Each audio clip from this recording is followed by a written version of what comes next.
to Vibrant Living with Nousha. I'm Nousha, a former climber of the corporate ladder turned lifestyle entrepreneur.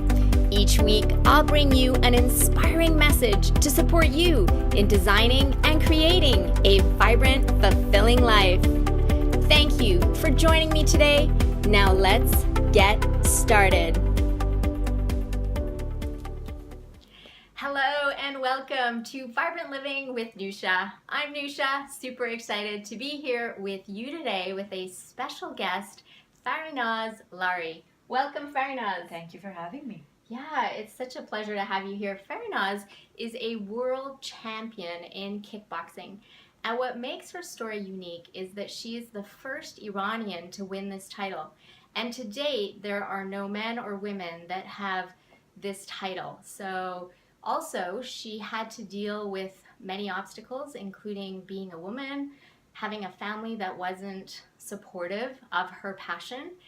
And really, truly, she's a living legacy. Super excited to dive deeper into her story and learn more, and really for all of us to see that anything is possible when we believe in our dreams. And the two things that she did have were her will and her belief. So Farinaz, let's dive right in. And how about we start from the beginning?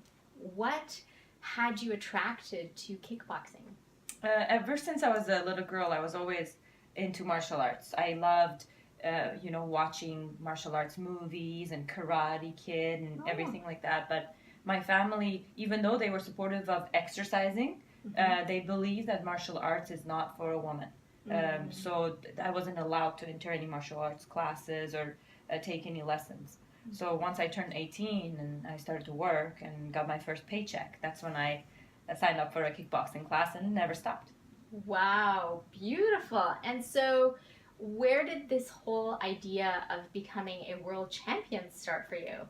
I think I always wanted to become a world champion. Any sport that I was doing, I was always imagining myself as a world champion. So the first time I took my first step in the class, that was my goal. Wow. You just knew. Yeah. This is what I'm made for, to be the best of the best. And I'm willing to take all the steps that I have to take in order to achieve it. Yeah. And so how many years did it take to realize this dream of being a world champion? Well, I've been doing this for 12 years. Okay. When I started, it was 2007, and when I won the World Championships, it was 2013.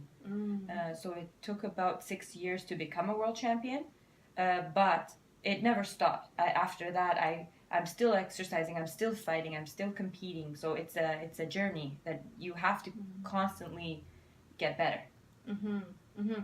And so over this period of time, did you at any time just doubt the whole thing and go, you know what, I'm just going to throw in the towel, world champion, it's, that's a good idea, but I'm enjoying what I'm doing and I enjoy the workouts and the people and the community, but, just going to throw in the towel for being a world champion? No, I think, the first time I doubted myself is the first time I lost.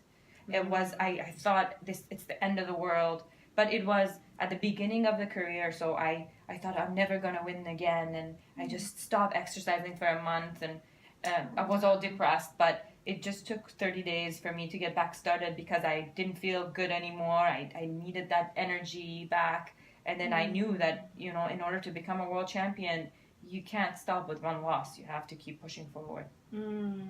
Wow. Interesting. And so you still felt those feelings, and yet you just got right back up and kept going. And wow. And I know that when we were talking, you were sharing that you had a very holistic approach. Like, it wasn't just about the physical fitness and taking the right supplements, drinking the water, and getting your workouts and your sleep and all those things. So what are some of the things that you had to master? The things that you mentioned are very important. It's important for an athlete to sleep well, to eat well, to get the proper nutrients, eat the right supplements, and but there's also this psychological factor. You have to be set for loss. You have to be set for challenges. Your mind has to be ready to accept the obstacles. And I believe that every champion, every person who set their mind into competing has to always get back to that spiritual belief that they have in order to center themselves and have the will to start again the next day or the next training session. Beautiful. And you were sharing, so there's your physical, there is your spiritual health, and then you were also talking about the mental and emotional things that you had to move through on a daily basis. And one of the things you talked about was being ready to like lose. So you were just not fearful of losing? Like it was just like... I would say at the beginning I was, but I'll give you an example. For instance, because I'm from Iran, the women weren't allowed to step into international events. Even though we had the same preparation, we had even more difficult training camps just because women had to wear hijab and there weren't always the right coach available for them, or the government didn't believe in them to give them the funds.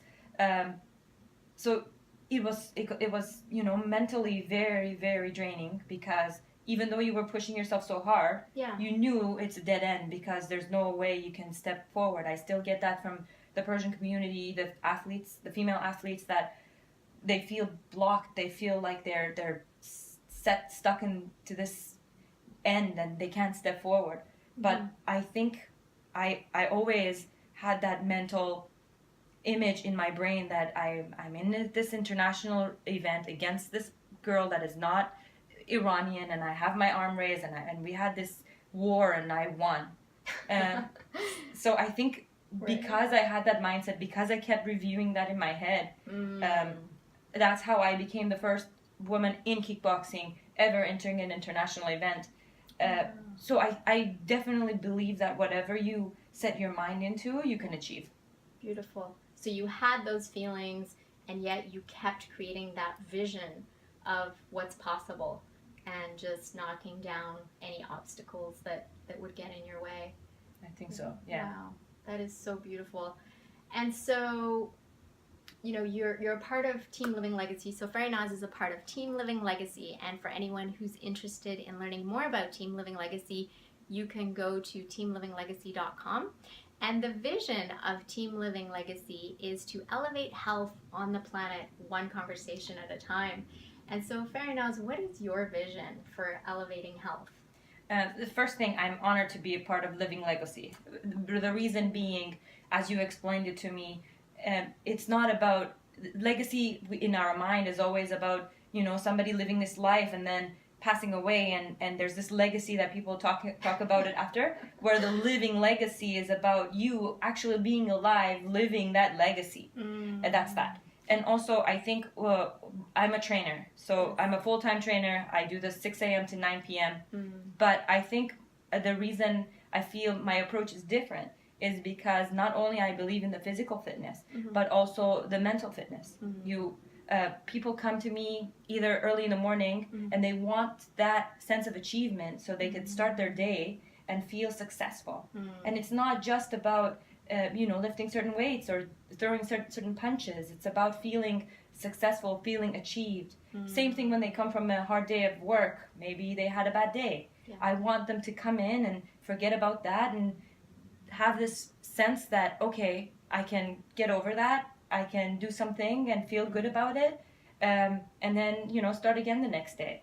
Wow, that is so beautiful. So really applying that holistic approach that you've used as you became a world champion in kickboxing and paying it forward to your clients and people that come in, which is, it's not just about the physical health, but the emotional, the mental, and really supporting them. Wow, so beautiful. I love it. And it's such a joy to have you as part of Team Living Legacy. And Farinaz has a beautiful offer for the listeners of Vibrant Living with Nousha. So I invite you to take a look at the details. You can find them on NoushaBehbahanian.com in the resources section.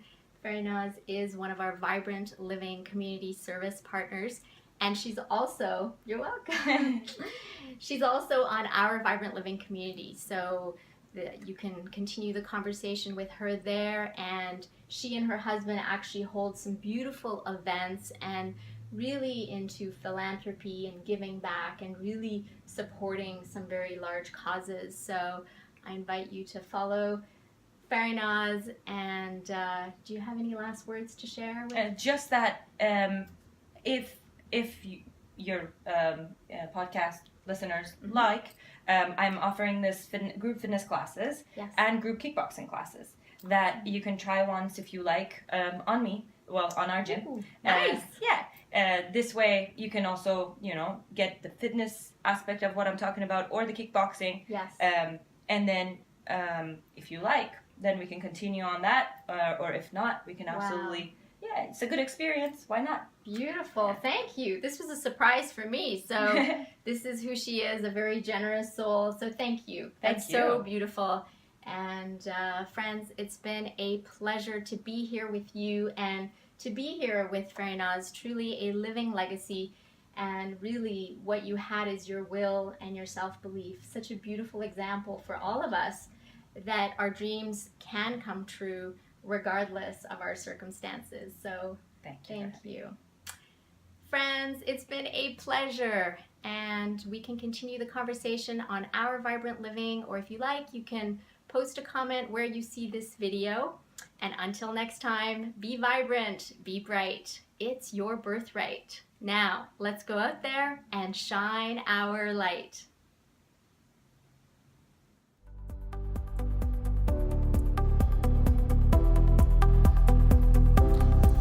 Thank you for investing this time with me on the Vibrant Living with Nousha podcast. I'm so glad that you joined our conversation. If you would take 2 minutes to positively impact someone's life by sharing this episode, that would be wonderful. Please leave us a review by visiting iTunes. Let us know what you enjoy and what you'd like to see more of. It will support us on our journey to causing a worldwide epidemic of vibrant living.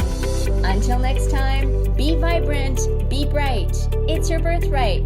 Now, let's go out there and shine our light.